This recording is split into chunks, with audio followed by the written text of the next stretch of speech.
윤석열 대통령이 해병 순직 조사 결과 이첩 당일 이종섭 전 국방부 장관과 세 차례 통화를 했다는 사실이 알려졌습니다. 이종섭 전 장관 측은 수사와 무관하다는 입장을 밝혔는데요. 한편 해병특검법 부결과 관련해 민주당은 재발의를 예고했고 국민의힘은 공수처 수사를 지켜보자는 입장입니다. 그 외 다양한 정치권 이슈 전문가들과 함께 짚어보겠습니다. 김철현 경희대 특임교수, 최창렬 용인대 특임교수 모셨습니다. 어서 오십시오. 안녕하십니까? 예. 예. 오늘 이야기 나눌 주제 화면으로 바로 만나보겠습니다.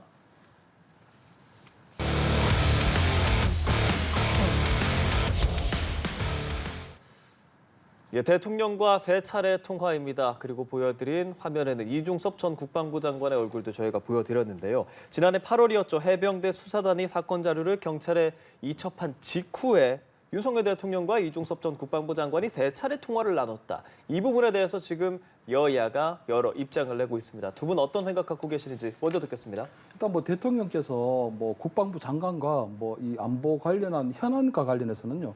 하루에 3번이 아니고 30번이라도 통화가 할 수 있죠. 예. 단지 그런데 그 부분에 대해서 너무 채모 상병과 관련된 부분이 아니냐 이런 부분들은 너무 억측에 가깝다고 볼 수 있고요.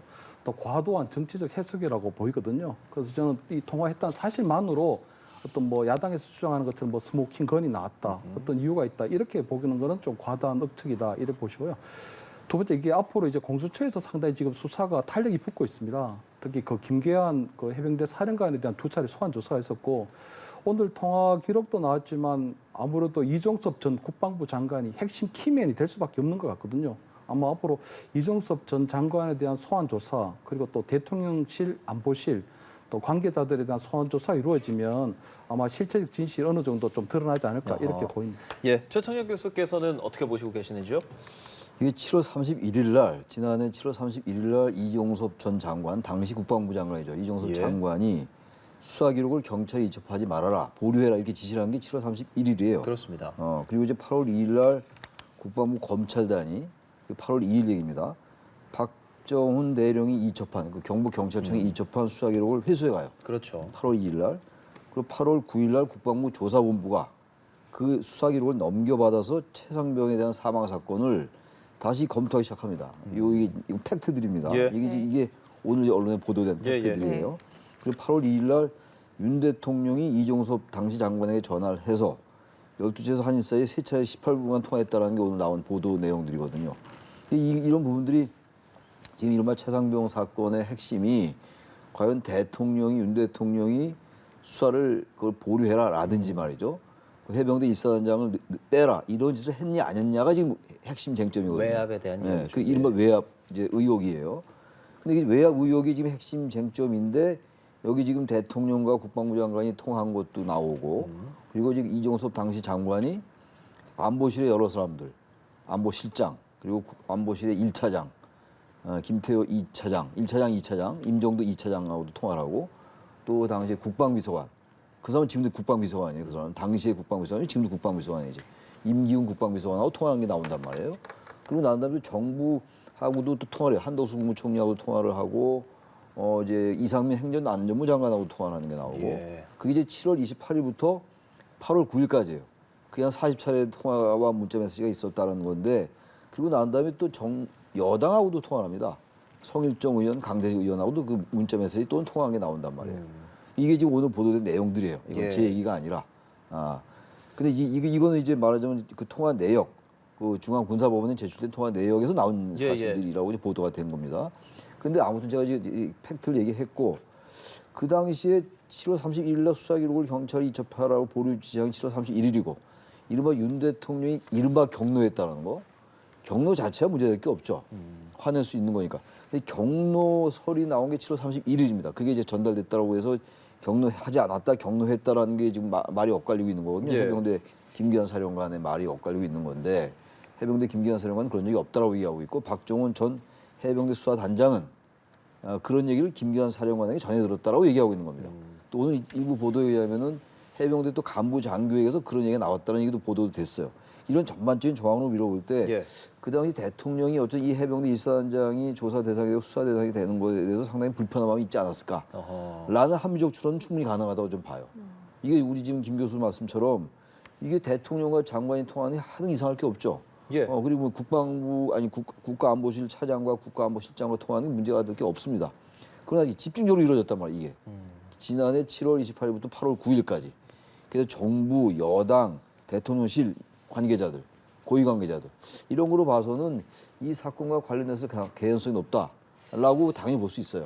이건 단지 합리적 추론의 영역입니다. 그러니까 아직 단정할 수는 없는 것이고 막 말이죠. 야당에서 말하는 스모킹 건까지도 가고 막 그럴 수 있는 근데 가능성이 그건 이제 있다고도 보시는 거예요? 팩트가 나오고 이제 예. 그 관계자들 소환하고 얘기를 들어봐야 되겠죠. 진술을 들어봐야 되는데 아직은 스모킹 건까지는 아니지만 스모킹 건 비슷하게 갈 수 있는 소지 충분히 있어 보여요. 제가 볼 때는 그렇습니다. 통화 내용 뭐 이런 것들을 알 수 있는 뭐 그런 방법이 있습니까? 일단은 이게? 저기 그 관계자들 진술을 좀 받아내야 되겠죠. 통화한 사람들이 나오니까 이 사람들 또 엇갈리는 이 진술이 나올 수도 있는데 이게 수사의 영역인 거예요. 그러니까 이런 부분들이 밝혀내는 거 이게 수사 아니겠어요?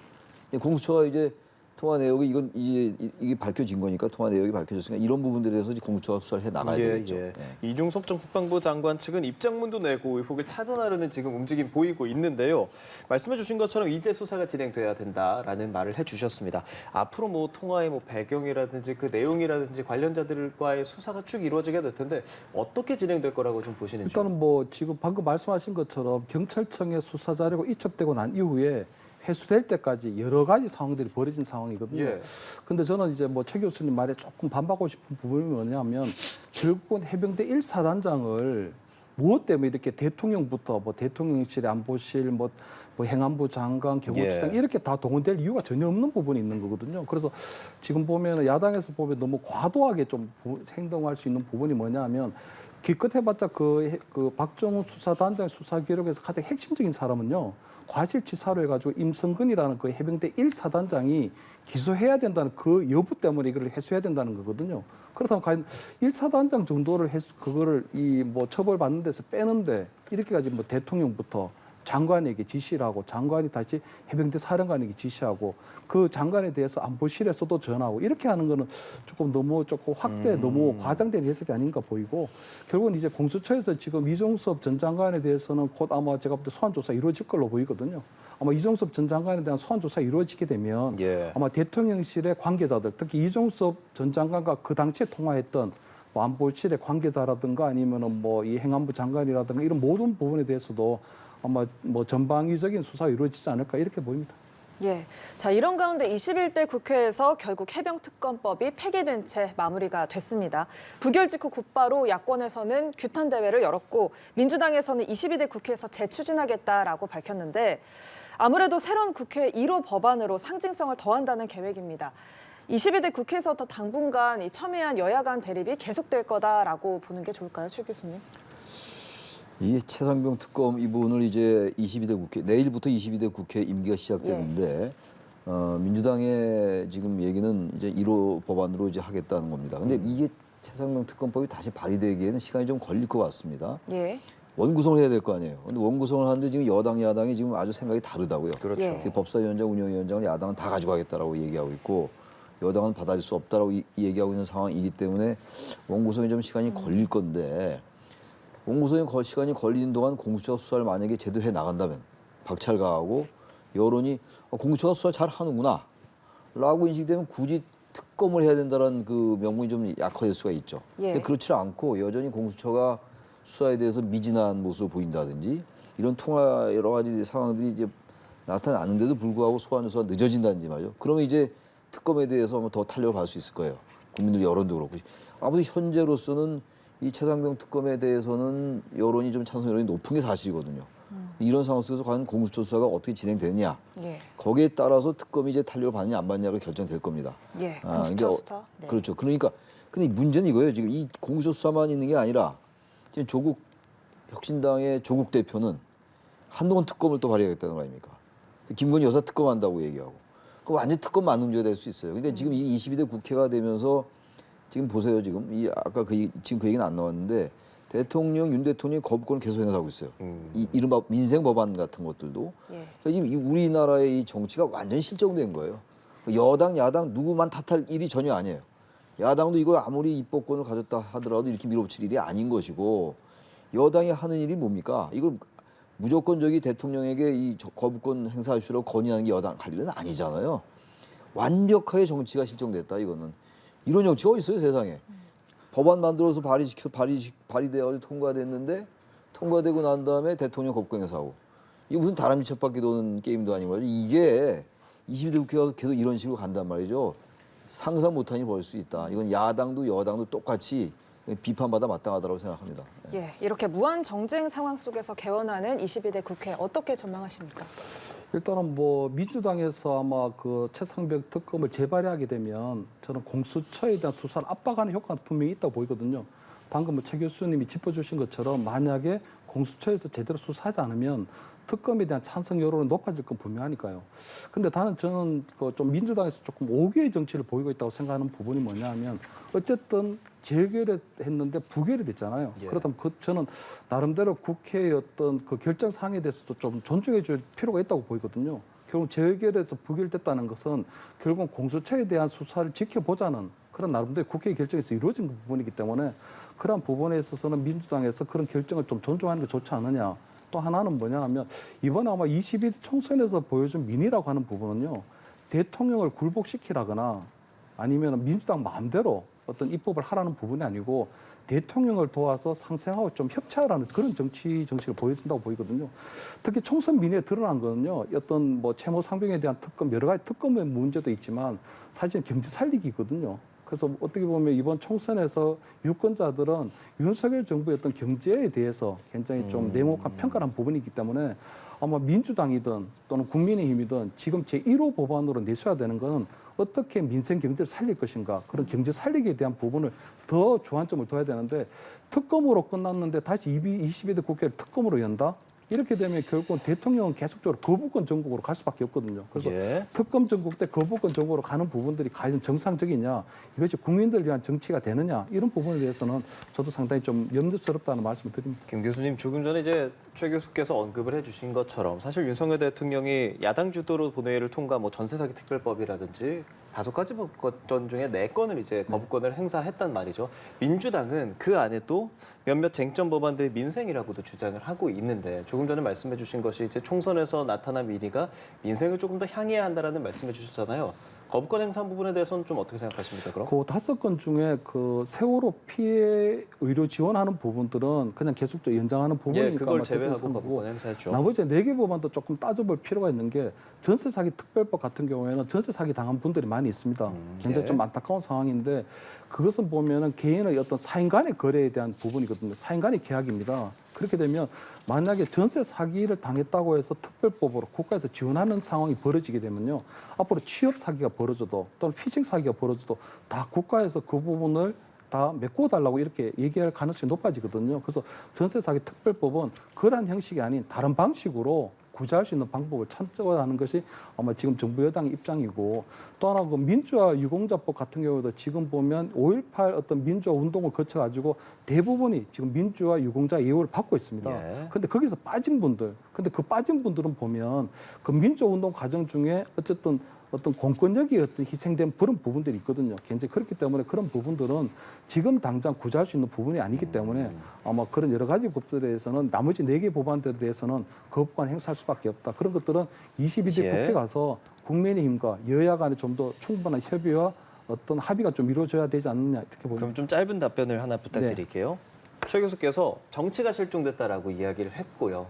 그 현재 정치 상황에 대한 좀 비판적인 의견을 주셨단 말이죠. 윤석열 대통령 입장에서도 이제 법안 수로 보니까 14건째입니다. 그에 대한 부담감 어떻게 좀 생각하십니까? 일단 뭐 대통령의 입장에서 볼 때는 어쨌든 여야 간에 합의 없는 그런 일방적인 입법에 대해서는 계속적으로 거부권 행사할 가능성이 높아지거든요. 그렇기 때문에 지금 대통령의 어떤 거부권 행사에 대해서 어떤 부정적인 시선 또는 비판적인 시각도 중요하지만 예. 사실은 국회 안에서 여야 간에 상당히 충분한 소통과 어떤 합의라든가 이런 것들이 이루어져야 되는 부분들이 있는 거거든요. 예.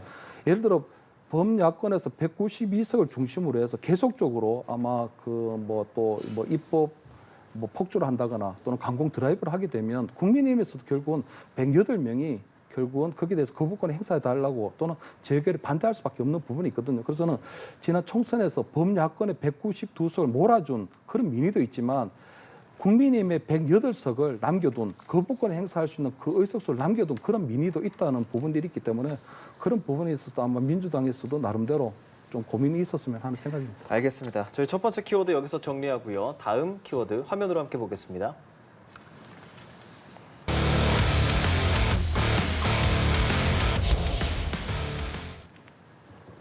네, 두 번째 이슈 태그 108명 전열 정비라고 정했습니다.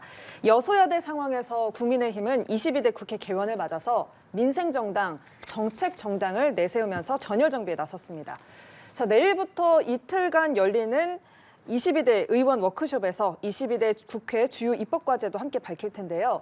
최근에 국민연금개혁 그리고 종부세 개편 이런 정책과제들에 있어서 민주당에게 주도권을 빼앗겼다라는 당 안팎의 비판이 나오지 않았습니까? 이걸 의식한 거라고 봐도 될까요? 네, 그럼요. 지금 보면 지금 민주당에서 워낙 특검이나 아니면은 뭐 국민연금 개혁 이런 정책에 대해서도 상당히 드라이브를 걸고 있기 때문에 예. 아마 지금 국민의힘에서는 지금 막아내기 급급한 그런 상황이거든요. 그렇기 때문에 아마 내일 아마 국회 22대 국회가 개원되면서 한 1박 2일 정도로 워크숍을 하는 것 같은데 저는 워크숍을 하면서 108명에 대한 어떤 단일 대오 또는 당론을 만들어가는 이런 정책 뭐 의사결정 과정도 굉장히 중요하지만 내일 워크숍이 끝나고 난 다음에 국민의힘에서는 그럼 앞으로 당론 1호로 어떤 법안을 발의할 건가 아니면 어떤 정책 이슈를 아마 앞으로 이제 드라이브할 건가 이런 것들에 대해서 아마 결론이 제대로 내려져야 된다.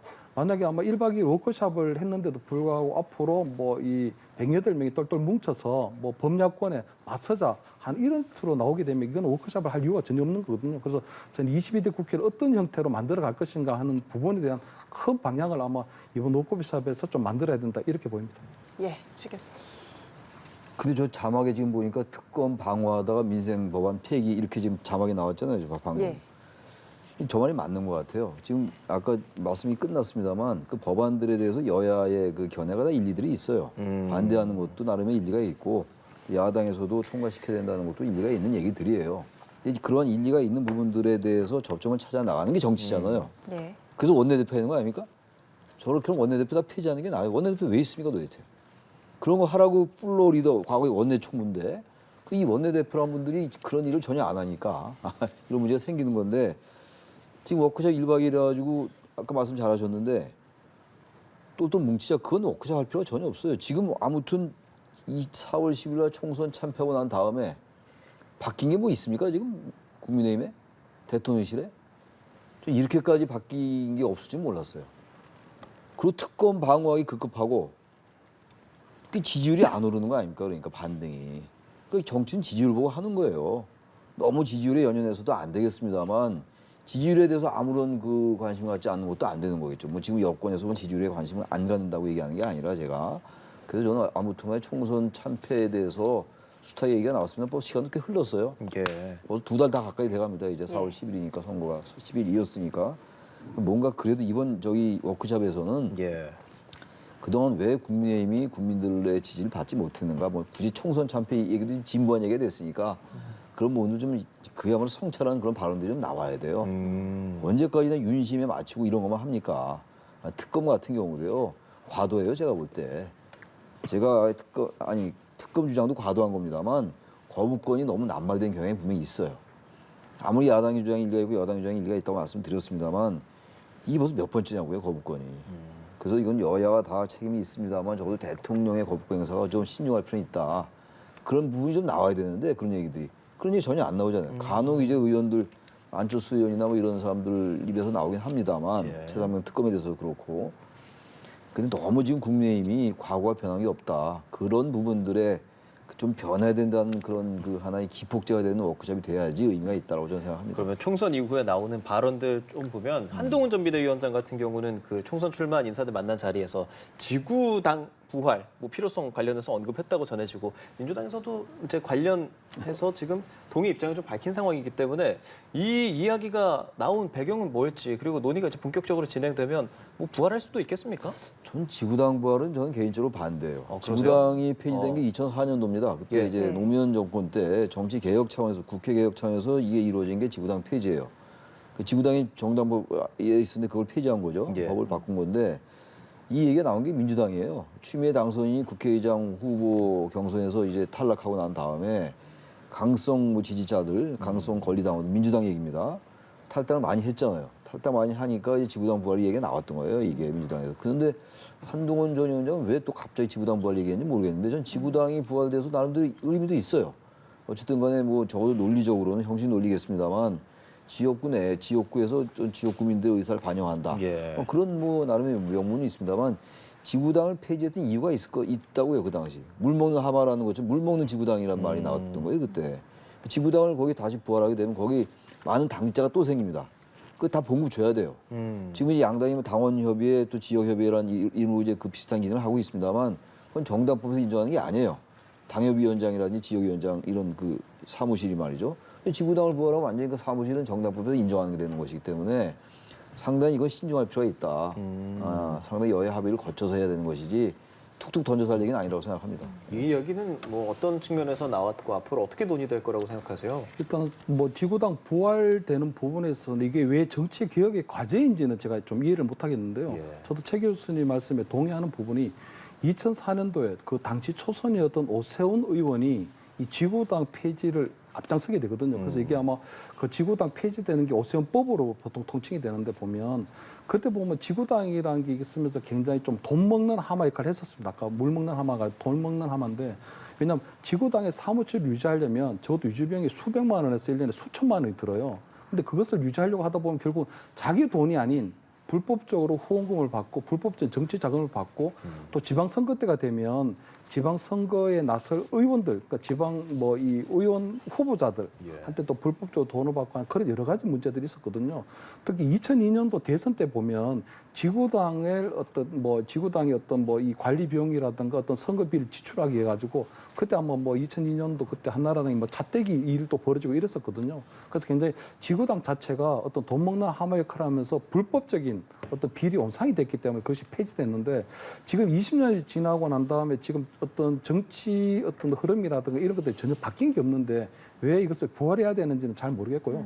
두 번째 그것은 조금 현실화될 가능성이 또 좀 낮다고 보입니다. 왜냐하면 이것을 부활하려면 공직선거법을 개정을 해야 되는데 결국 현역 의원들이 이 키를 쥐고 있는 거거든요. 근데 현역 의원들이 보면 결국은 자기하고 차기 총선에서 맞붙을 다른 당의 후보자들 또는 경쟁자들을 육성하고 지원하는 법안에 해당하는 부분이 있기 때문에 아마 공직선거법 개정하는 데 상당히 어려움이 있을 것이다. 그래서 지금 지구당 부활에 대한 부분들은 어떤 국민적 동의도 구하기 힘들고 현실화되기도 조금 어렵지 않나 이렇게는 보입니다.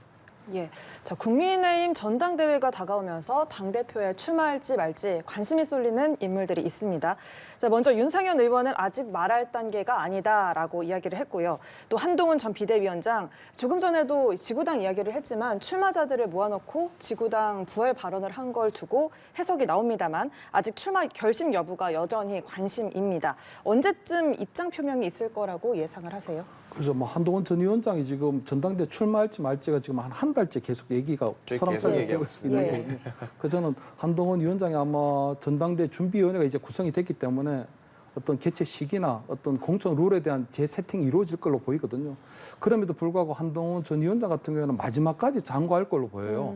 왜냐하면 본인이 지금 차기 당대표 출마할 만한 어떤 출마 명분을 아직 찾지를 못했거든요. 왜냐하면 어쨌든 본인이 총선을 지휘했고 총선에 대한 패장의 어떤 총선 패배에 대한 어떤 책임이 있는데 본인이 차기 당대표를 맡을 그런 이유나 명분을 지금 찾기가 좀 힘들고 두 번째 차기 당대표는 어떤 당청 관계에 있어서 어떤 대통령실과의 관계에 있어서 굉장히 수평적 당청 관계를 원하고 있기 때문에 어떤 윤석열 대통령과 어떤 정치적 대립 상황이 벌어질 가능성이 굉장히 커 보이거든요. 그래서 한동훈 전 위원장 같은 경우에는 만약에 당대표를 맡았을 때 어떤 그런 정치적 어떤 리스크 이런 부분들에 대해서 본인들이 좀 고민할 것 같고 세 번째는 본인은 어차피 생각하고 있는 게 2027년도 대선에 출마하는 거거든요. 그런데 대선에 출마하려면 지금 국민의힘 당헌 당규상으로 내년 9월 달에 관둬야 됩니다. 당대표직에서 물러나야 되거든요. 그럼 1년 남짓 당대표를 하고 난 다음에는 다시 비대위 체제로 가는데 그러면 5번째 비대위가 되거든요. 거기에 따른 상당한 정치적 부담이 있기 때문에 지금 한동훈 위원장이 계속적으로 아마 여러 가지 부분에서 출마할 것이다 말 것이다 하는 이런 애도벌룬을 띄고 있지만 저는 최종적으로는 그런 여러 가지 부담들 때문에 출마를 안 할 수도 있다. 이쪽으로 저는 조금 뭐 전망을 합니다. 예, 마지막까지 장구할 거다. 그리고 안 할 수도 있다라고 전망을 해주셨고 다음 주면은 선관위가 공식 출범할 텐데요. 그 시기 간단하게 어느 정도로 예상하십니까? 한동훈 전 위원장이 출마 여부를 결정할 시기가 어느 정도냐? 빨리 얘기를 해야죠. 언제까지 한동훈 전 위원장을 가지고 얘기를 합니까? 전 처음에 사실 한동훈 전 위원장이 출마하지 않을 거다, 당권에 도전하지 않을 거라고 예상을 했었는데 그 위에 워낙 뭐 이런 얘기가 많이 나오고 예. 또 지지율이 제일 높게 나온 게 사실이에요. 지금 뭐 안철수, 나경원 뭐 이런 유승민 전 의원 등 이런 당권 주자들로 이제 불리는 사람들 사이에서는 제일 지지율이 괜찮은 것 같아요. 그럼 아무래도 한동훈 전 위원장이 출마에 대한 강한 의혹을 느끼겠죠. 그래서 제가 볼 때는 출마 쪽으로 좀 기울지 않을까라는 생각이 좀 들긴 하고 이제 책임론 같은 게 있지만 그래서 시간을 좀 늦추는 것 같기도 하고 말이죠. 예. 모르겠어요. 한동훈 전 위원장이 출마할지 안 할지 모르겠는데 일단 빨리 입장을 밝혀야 된다는 거예요. 국민의힘이 지금 또 할 일이 태산인데 그 한동훈 전 위원장 이른바 친한, 친윤 또 이렇게 갈라져가지고 친윤 쪽 의원들은 나오지 말라고 얘기하고 있고 친한 쪽 의원들은 나와야 된다고 얘기하고 이런 상황 아닙니까? 빨리 이건 정리해 주는 게 맞다. 예. 그래야지 대통령이나 한동훈 전 위원장 스스로 부담을 더 느끼게 되라고 생각합니다. 알겠습니다. 저희 여당 상황 이야기 나눠봤습니다. 저희 이제 마지막 키워드로 가보시죠.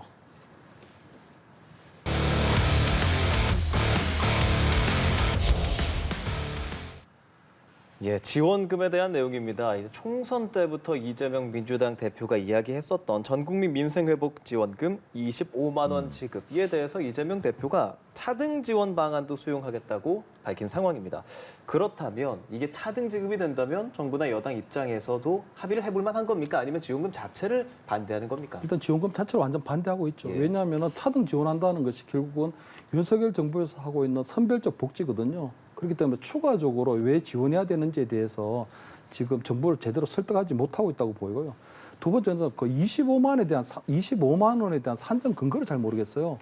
예를 들어 하루에 10,000원이면 뭐 30만 원이 되든지 해야 되는데 25만 원, 뭐 20만 원도 아니고 30만 원도 아니고 25만 원 그냥 어떻게 산정을 했는지를 잘 모르겠거든요. 이게 그냥 주먹구구식으로 한 건지. 그래서 25만 원에 대한 지급 근거도 사실 잘 없다. 특히 저는 이재명 대표가 국가 재정에 대한 이해가 좀 부족한 게 아닌가 싶은 게요. 최근에 보면 국민연금에 대한 개혁을 얘기를 했거든요. 그래서 보험료율을 올리는 부분을 얘기를 했는데 그것이 국가 재정이 나중에 대한 문제거든요. 왜냐하면 한 30년 지나고 난 다음에 국민연금 기금이 다 소진되게 되면 그럼 국가 재정에서 그거를 보충해야 되는 부분이 있기 때문에 그렇다면 나름대로 국가 재정에 대한 걱정 때문에 국민연금 개혁을 하면서 지금은 다시 민생회복지원금이라는 거는 국가 재정 그냥 쓰겠다는 얘기거든요. 그래서 국가 재정에 대해서 두 가지 상반된 견해를 갖고 있기 때문에 어떤 견해가 올바른 이재명 대표의 어떤 국가 재정에 대한 이해인지 좀 궁금한 부분이 있고요. 예. 세 번째는 그 민생회복지원금이 결국은 이재명 대표가 주장해온 기본소득 시리즈의 연장선에서 나오는 거거든요. 근데 기본소득 시리즈가 저는 굉장히 이상적인 형태는 한데 뭐 매달 뭐 전 국민에 대해서 뭐 50만 원을 주든 100만 원을 주든 굉장히 좋은 형태긴 한데 그걸 통해서 예. 국가 채무나 국가 부채가 늘지 않거나 또는 뭐 세금이 인상되지 않는다거나 예. 이렇다면 모르지만 아마 지금 이재명 대표가 주장하는 그런 기본소득이나 이런 부분들은 결국 국가 채무를 늘리고 아니면 세금을 더 올리는 그 방법밖에 없는 거거든요. 그래서 저는 지금 옛날 우리 예. 조상님들이 보면 흥청망청 쓰다 보면 거짓고로 못 면한다 그랬거든요. 그래서 그런 부분들에 대해서 국가 재정을 흥청망청 쓰는 부분에 대해서는 예. 굉장히 유념할 필요가 있다 이런 보입니다. 네, 김 교수께서는 진행할 수 없는 이유에 대해서 좀 얘기를 했는데 이재명 대표는 이거 아무것도 안 하는 것보다는 낫다라는 입장을 이제 줄곧 내고 있는 거단 말이죠. 이재명 대표가 민주당이 이제 입장을 좀 바꾼 거예요. 예. 지금 최근에 보면 그런 입장 변화가 뚜렷이 보여요. 지금 국민연금에 대해서도 오히려 여당이 그 제안했어야 되는 건데 야당이 제안했는데 국민연금에 대해서 소득 지금 뭡니까 보험료율이 9%에서 14% 올라왔죠. 13%. 예. 그리고 이 소득 대체율도 44%로 이제 받아들이겠다고 그렇죠. 얘기했는데도 불구하고 여당이 안 받아들였어요. 이 국민연금에 대해서는 전 여당이 이번에 아주 잘못한 거라고 보고 그다음에 이 종합부동산세도 폐지할 수 있다는 말이 간간히 나와요. 민주당 내에서. 민주당에서 잘 안 나온 얘기였잖아요. 종부세 말이죠. 그 민생지원금도 25만 원 다 지급해야 된다고 하다가 어쨌든 차등지급. 이 차등지급이라는 말이 다시 말하면 국민의힘에서 이런 말 나왔었잖아요. 25만 원을 다 지급할 게 아니라 정말 어려운 사람이 지급하자는 얘기 했었어요. 근데 이제 차등지급이라는 게 그 같은 의미라고요. 근데 지금 또 이제 또 다시 전혀 이건 재정 건전성에 위배되기 때문에 안 된다. 지원금 자체를 안 된다. 예. 그 여당 야당이 좀 바뀐 것 같아요. 그래서 여야가 완전히 원래 여당이 무슨 정책을 내세우면 야당이 반대해 왔다고요. 근데 반대로 야당이 뭘 제안하면 여당은 이 방어하기 급급해요. 그게 물론 이제 입법부가 이제 야당이 지배하는 이른바 여소야대 분점 정부이기 때문에 그런 건 이해는 가는데 너무 심해요. 그래서 여당이 하는 거라고는 야당이 제안한 거 반대하는 거 명분차기 급급하고 그리고 특검 반대하기 급급하고 거부권 해야 됩니다라고 대통령께 건의하기 바쁘고 이게 도대체 여야가 완전히 바뀐 거 아닌가. 좀 그래서 전 민생지원금이 25만 원 지급을 주장하다가 좀 이제 바꿀 수 있다 기조를 그렇게 얘기하는 것의 그 가부보다도 예. 현재 민주당이 뭔가 바뀌고 있다라는 거, 수권 정당이라든지 뭔가 유연성이 보인다라는 점, 거기에 비해서 국민의힘은 더 경직된다는 거. 이게 총선 참패를 누가 한 정당인지 모르겠어요. 좀 그런 면에서 그 질문에 대해서 가름을 하겠습니다. 예, 김진표 국회의장이요. 21대 국회에서 국민연금 개혁이 무산된 건 국민의힘 때문이다라면서 합의하지 않은 여당을 비판을 했습니다. 22대 국회에서는 이 국민연금 개혁이 합의될 가능성 있을까요? 그래서 지금 보면은 방금 교수님께서 얘기하신 것처럼 국민연금이 맞닥뜨린 가장 큰 문제는요, 기금이 고갈된다는 거거든요. 예. 30년 지나고 난 다음에 기금이 고갈되기 때문에 지금 당장 보험료율을 올려서 재정을 확충해야 되는 거거든요. 아무래도 그 보험료를 올린다는 거는 결국은 약간의 준조세 성격을 가지기 때문에 어떤 조세 저항이 생길 수밖에 없는 거거든요. 그래서 굉장히 인기가 없어요. 그래서 계속적으로 국민연금에 대한 개혁 논의가 이루어져 왔지만 이런 것들이 계속적으로 정부에서 결정을 못하고 계속 차기 정부로 넘어온 부분이거든요. 그래서 저는 이번에 국민의힘이 이 모수개혁이 가장 중요하다고 하는 일부 여론이 있는데도 불구하고 이것을 아마 이번 22대 국회 넘기게 됐는데 사실 국민의 입장을 그나마 제가 좀 옹호를 한다면 아마 지금 민주당에서 나름대로 모수개혁에 대해서는 잠정적으로 합의가 된 상황이니 나머지 구조개혁에 대한 부분, 특히 뭐 확정급여에서 확정기여 방식으로 바꾼다거나 또는 기초연금하고 통합하는 부분이라든가 이런 구조개혁도 병행을 하면 되지 않겠냐고 지금 예. 국민의힘이 생각하는 것 같은데 사실 제일 어려운 부분이 이 모수개혁이거든요. 그래서 모수개혁에 대해서는 22대 국회에 가서 저는 빨리 좀 뭐 합의를 했으면 좋겠다는 생각이 들고 예. 적어도 국민의힘에서 22대 국회로 넘겼지만 22대 국회가 올해 말까지 정도의 로드맵을 정해서 그 안에 어떠한 방식으로 구조개혁을 이룰 것인가 하는 것에 대한 구체적인 로드맵과 좀 액션 플랜을 좀 국민 앞에 제시하는 것이 좀 필요하다 이런 보입니다. 예. 마지막 질문 저희가 시간 관계상 짧게 두 분께 좀 의견을 드려야 할 것 같은데 민주당이 22대 국회에서 검찰개혁 법안 완성하겠다고 했어요. 그러니까 아무래도 21대 국회에서 검수완박 진행했었는데 이제 시행령 개정으로 조금 무력화됐다라는 평이 있단 말이죠. 이거 지금 뭐 검찰 이름까지 바꿔야 된다 민주당에서 이렇게 주장하고 있는데 어떻게 좀 예상하십니까? 제가 볼 때 그건 좀 과한 것 같아요. 지금 이제 검찰에게 이제 기소권만 남겨놓자는 얘기잖아요, 지금. 근데 그렇게 된다면은 경찰이 과연 그런 모든 수사 역량을 다 가지고 있느냐를 검토해야 돼요. 무조건 검찰개혁, 검수완박에 미진한 부분이 있으니까 아예 검찰의 기능을 수사 기능을 완전히 없애겠다는 거 아니에요. 지금 두 가지 남아 있잖아요, 지금. 예. 그 기능조차도 이제 뺏어 와서 경찰이 다 갖고 오로지 이제 그 검찰은 공소총, 기소총만 남기겠다. 이 기소총을 하겠다는 얘기인데 궁극적인 방향이 그게 맞는지 모르겠습니다만 우리 한국 여러 가지 범죄 현황이라든지 이런 거를 볼 때 그건 좀 많은 논의가 필요해요. 너무 예, 특히 조국 대표가 그걸 강하게 밀어붙이는 것 같은데 그게 아마 본인의 사법 리스크하고 관련되는 거 아니냐라는 유추도 충분히 가능한 상황이기 때문에 예. 조금 이건 신중할 필요가 있다고 생각합니다. 예. 짧게 이 검찰개혁 주장하는 뭐 민주당이 현대 있다면. 범죄가 굉장히 좀 진화되고 흉포화되고 다양해졌잖아요. 뭐 사이버 범죄, 뭐 마약 범죄, 뭐 그다음에 최근에 정치인 테러 범죄까지 그렇기 때문에 저는 국가의 수사기관이 많으면 많을수록 좋은 거거든요. 그래서 검찰, 경찰, 뭐 국가수사본부, 그다음 공수처까지 있는 게 필요한데 굳이 검찰의 어떤 수사 기능을 무력화시키는 것은 조금 문제가 있다. 그래서 아마 그런 부분에 있어서는 민주당에서 안고 있는 또는 뭐 조국 대표가 안고 있는 그런 사법 리스크한 부분이 있지만 그런 부분에 대해서 국민적 동의를 받기는 힘들지 않을까 이렇게 보입니다. 예, 알겠습니다. 지금까지 김철현 경일대 특임교수, 최창렬 용인대 특임교수와 함께 정치권 이슈 이야기 나눠봤습니다. 감사합니다. 네, 잘 고맙습니다. 들었습니다.